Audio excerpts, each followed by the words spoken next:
Dear friends, आज की हमारी क्लास का टॉपिक है कीवी फ्रूट कल्टीवेशन। तो इसके अंतर्गत हम स्टडी करेंगे इसकी प्रोडक्शन टेक्नोलॉजी, जिसके अंतर्गत हम देखेंगे climate, soil, propagation, planting, manuring, training and pruning, yield etcetera. तो फ्रेंड्स, यहाँ पर कम्पिटिटिव एग्जाम में आने वाले सभी इंपॉर्टेंट फैक्ट्स को देखा जाएगा।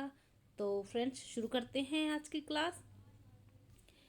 कीवी फ्रूट जिसका बॉटनिकल नेम है एक्टिनाइडिया डेलिसियोसा, जिसका सिनोनिम्स है Actinidia chinensis. The most common kiwi fruit is the fuzzy kiwi fruit and comes from the species Actinidia deliciosa. तो फ्रेंड्स, जो मोस्ट कॉमन कीवी फ्रूट है वो कौन सा है? फजी कीवी फ्रूट है। और कौन सी स्पीसीज के अंतर्गत आता है? यह आता है एक्टिनाइडिया डेलिसियोसा के अंतर्गत है।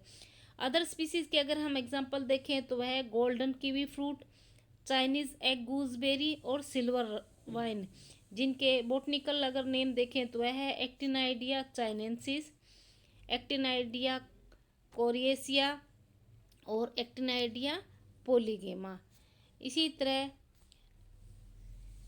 यह जो फ्रूट है वह फैमिली एक्टिनाइडेसी के अंतर्गत आता है और एक्टिनाइडिया जीनस के अंतर्गत लगभग 60 स्पीसीज आती है। और इसका अगर कॉमन नेम देखें तो यह है Chinese gooseberry, horticulture wonder of New Zealand, China's miracle, national symbol of New Zealand.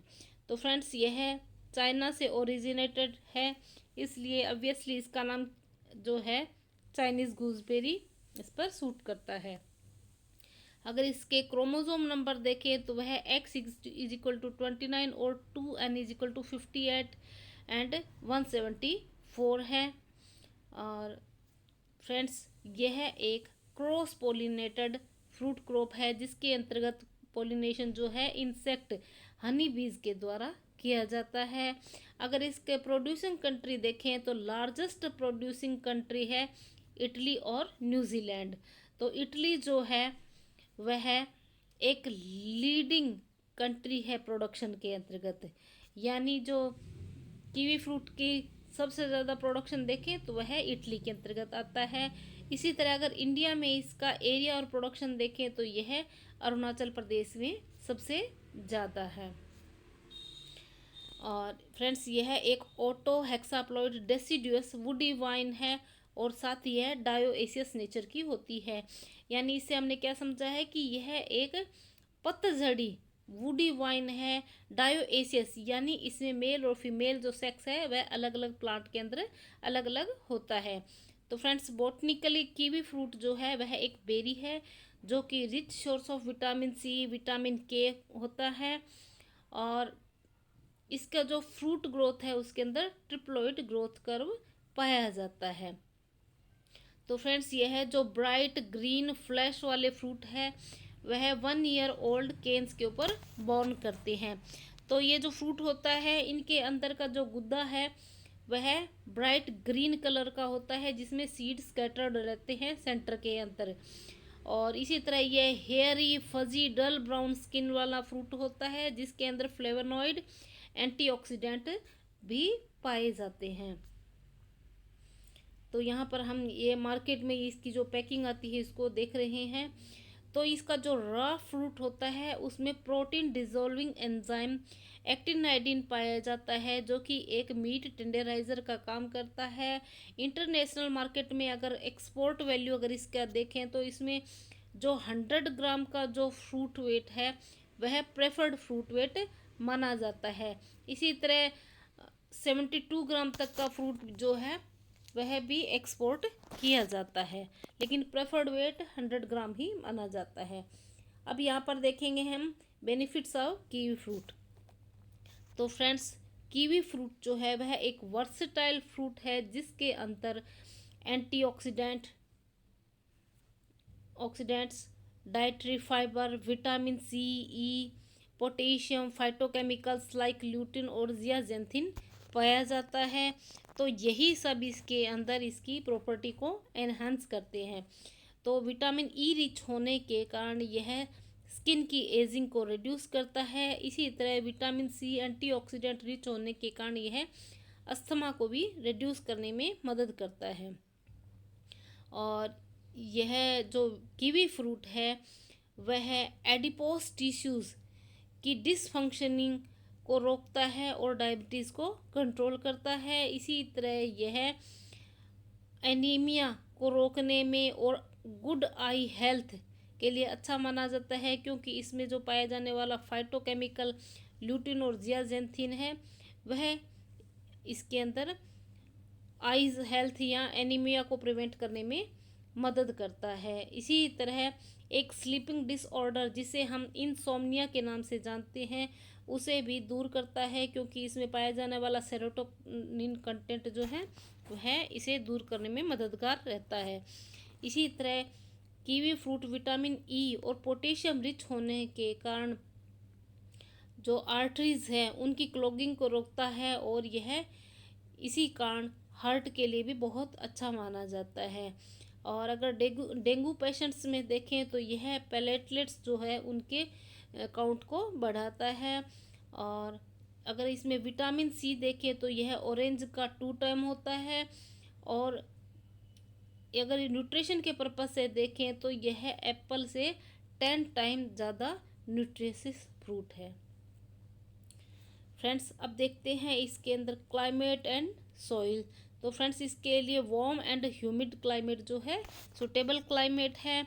और इसमें विंटर सीजन के अंदर अगर डोरमेंसी को ब्रेक करने का अगर टेम्परेचर देखें तो डोरमेंसी को ब्रेक करने के लिए बिलो 7 डिग्री टेम्परेचर जो है 700 से 800 चिलिंग आवर्स तक इसको ज़रूरत पड़ती है।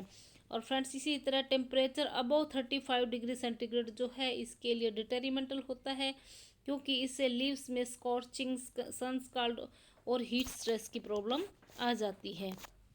अब देखते हैं इसीलिए सॉइल। तो इसके लिए deep rich well drained sandy loam soil best रहती है, जिसका पीएच स्लाइटली लेस देन 6.9 होना ज़रूरी है, क्योंकि हायर पीएच जो है इसकी फ्रूट ग्रोथ को अफेक्ट करता है। अब देखते हैं प्रोपेगेशन। तो फ्रेंड्स इसका प्रोपेगेशन सीड के द्वारा, स्टेम कटिंग के द्वारा और टी बडिंग के द्वारा किया जा सकता है। अगर हम सीड से देखें तो सीड के द्वारा अगर प्रोपेगेट करते हैं तो इसके लिए स्ट्रेटिफिकेशन की प्रोसेस करना ज़रूरी है। तो इसके लिए सीड्स का कोल्ड स्ट्रेटिफिकेशन किया जाता है। इसके लिए जो सीड्स होते हैं उनको फ्रीजर के अंदर 3 से 4 वीक तक रखा जाता है। तो वो टिश्यू पेपर के अंदर इन सीड्स को कवर करके रखा जाता है और इसके पश्चात इनको हम सोइंग के रूप में काम में ले सकते हैं। इसी तरह स्टेम कटिंग से अगर हम प्रोपेगेशन करना चाहते हैं तो इसका स्टेम कटिंग जो है hardwood, semi hardwood and softwood तीनों तरह से इसको प्रोपेगेट किया जा सकता है। अगर हार्डवुड से अगर हम इसको प्रोपेगेट कर रहे हैं तो इसके लिए सुटेबल टाइम है जनवरी से फरवरी। और सेमी हार्डवुड कटिंग से अगर हम प्रोपेगेट कर रहे हैं तो इसके लिए बेस्ट टाइम है जुलाई से अगस्त। और अगर हम टी बडिंग से इसको प्रोपेगेट करते हैं तो इसके लिए सुटेबल टाइम है फरवरी से मार्च।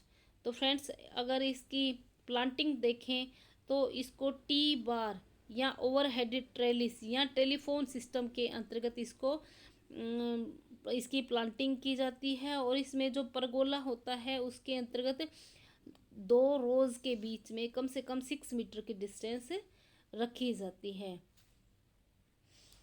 अब देखते हैं इसकी वैरायटी। तो इम्पोर्टेंट वैरायटी है Abbott, Bruno, Monty, skeleton, black, सेंस्टन और हेवार्ड। तो जो हेवार्ड वैरायटी है वह वर्ल्ड की मोस्ट पॉपुलर वैरायटी है। इसके जो फ्रूट होते हैं वो ओवल शेप्ड होते हैं और हम यह कह सकते हैं कि जो हैन का जो एग है उस साइज़ का यह फ्रूट होता है। और ये जो हेवार्ड वैरायटी है इसको हेवार्ड राइट ने अवेंडल में न्यूजीलैंड में 1924 में इसको डेवलप किया था। यहाँ पर हम इसकी फ्रूट्स की कटिंग को देख पा रहे हैं जिसमें सीड जो है स्कैटरिंग पोजीशन में पाए जाते हैं सेंट्रल पोर्शन में। तो मोस्ट ऑफ द डायोसिस प्लांट है उसमें पोलिनेशन के लिए एक मेल पेरेंट की ज़रूरत होती है। तो डायोसियस कौन सी वैरायटी होती है? ऐसी वैरायटी जिसके अंदर मेल और फीमेल जो प्लांट है वो अलग अलग होते हैं। तो फ्रेंड्स, इसमें जो तमूरी और एलिसन है वह एक मेल पेरेंट की तरह काम करता है। और अगर इसमें गुड यील्ड देखना चाहते हैं तो गुड यील्ड लेने के लिए हमको इसमें मेल और फीमेल का रेशो जो है 1:5 रखना ज़रूरी होता है। अब देखते हैं ट्रेनिंग एंड प्रूनिंग। तो फ्रेंड्स, इसमें स्ट्रेट ग्रोथ और रोबस्ट फ्रेमवर्क लेने के लिए इसको टाइम टू टाइम ट्रेन करना ज़रूरी है। रोबस्ट फ्रेमवर्क यानी बोना जो स्ट्रक्चर है वह प्राप्त करने के लिए हमको इसमें ट्रेनिंग और प्रूनिंग करनी पड़ती है। और प्रूनिंग का अगर सीज़न देखें तो जो विंटर सीज़न है वह इसके लिए बेस्ट माना जाता है। और फ्रेंड्स, इसकी जो केन्स होती हैं उनको टाइम टू टाइम प्रूनिंग करते रहना चाहिए और इनको हर तीसरे साल इनको रिप्लेस कर देना चाहिए। और ये इसका जो प्लांट है इसको बावर या परगोला सिस्टम पर ट्रेंड किया जाता है। अब देखते हैं इरिगेशन। तो फ्रेंड्स, इसमें फ्रूट्स की इनिशियल स्टेज कब आती है? सितंबर से अक्टूबर के टाइम में। तो इस समय इरिगेशन होना बहुत ज़रूरी है और साधारणतः इसमें 10 से 15 दिन के इंटरवल पर इरिगेशन की जा सकती है। तो फ्रेंड्स, जो कीवी फ्रूट है उसके अंदर हाई कैलोरीन कंटेंट की रिक्वायरमेंट होती है। इसकी डेफिशिएंसी के कारण शूट और रूट जो है उनकी ग्रोथ बहुत ही कम होती है। अब देखते हैं इसमें बियरिंग स्टेज यानी फलन की जो स्टेज है वह 4 से 5 साल की उम्र में शुरू होती है और कमर्शियल फ्रूट प्रोडक्शन जो है 7 से 8 साल की उम्र पर लिया जा सकता है। अब देखते हैं इसमें स्टोरेज। तो फ्रेंड्स, यह जो फ्रूट होती है इसकी एक्सीलेंट कीपिंग क्वालिटी होती है। इसको कूल प्लेसेस में विदाउट रेफ्रिजरेशन 8 वीक तक स्टोर किया जा सकता है। इसी तरह इसको कोल्ड स्टोरेज के अंदर -0.6 डिग्री सेंटीग्रेड से -0 डिग्री सेंटीग्रेड टेम्परेचर 4 से 6 मंथ तक इसको स्टोर किया जा सकता है। अब देखते हैं प्रोटेक्शन।